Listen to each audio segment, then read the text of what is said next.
PhD in linguistics from Queen Mary University of London. That is a very short introduction of us. If you have any questions, please put it in the chat. Dr. Mami, you have the floor. Thank you so much, Kaiser, for that generous introduction. And thank you, everyone who's taking time off this evening to be on this call. And especially Jeffrey. I'm like, oh, he's taking the seal out of my wings. He spoke very well about the subject. And I want to say that I want us to have a very interactive session. The teacher and trainer in me loves interaction. So keep the questions coming. If I say something that you're not clear about, just pop it in the chat box. And Kaiser would, I want to be brief so that we can really have that conversation so we can get the most out of tonight's session. I just pray to the Holy Spirit topic, and we've already started having some sort of conversation into why we need to pursue growth. And I think that critically, to be able to discover our purpose or what it is that we are here to do on earth, growth is an integral part of it. And I wish that the things that I'm going to share with you tonight, I wish I knew them years back. And I also want to say that growth requires work. Okay. Although it seems as if it's an integral part of our lives, it requires work. I was saying that two questions that I want to pose to every person who wants to lead and influence other people. And the first one is, what are you doing to develop or grow yourself? Because that's the only way that you can be successful, and that's the only way that can lead to a successful tomorrow.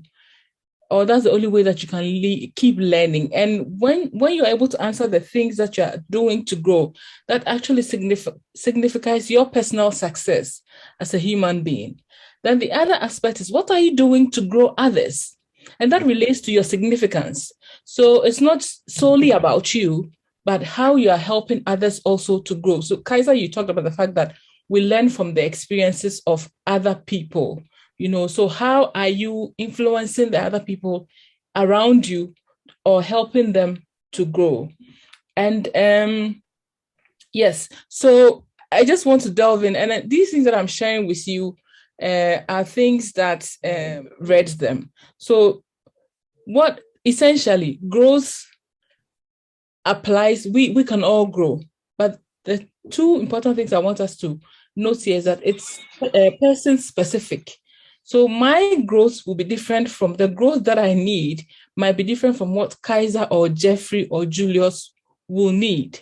But the principles of growth are universal. They are the same. So our growth journeys might not be similar, but the principles which we can follow to actually lead to growth are the same. And John Maxwell talks about the first law, which is the law of intentionality. And that simply says that growth doesn't just happen. It is not an automatic process. We need to put in the work if we want to grow. So being very, very intentional about growing, that's the first principle that John Maxwell talks about. Yes, so when we are talking about the law of intentionality, what do we mean? Meaning that being actually purposeful, and thoughtful about what it is that you are putting to grow yourself personally. And I would like to say that when I worked in the bank for 7 years before I left for further studies, and during all that time, all the growing I did was related to my career. So I attend seminars, training session, and everything was related to my career. But I never had a personal growth plan.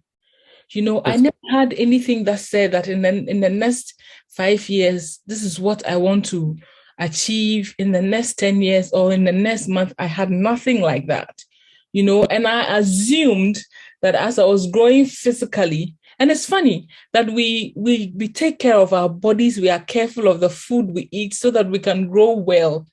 Even when we have plants, we water them, we make sure that they are exposed to sunshine. But when it comes to our own personal development, we know that if we have that understanding that growth is intentional, why are we sitting on our potential? Why are we sitting in the same places? Why are we not growing?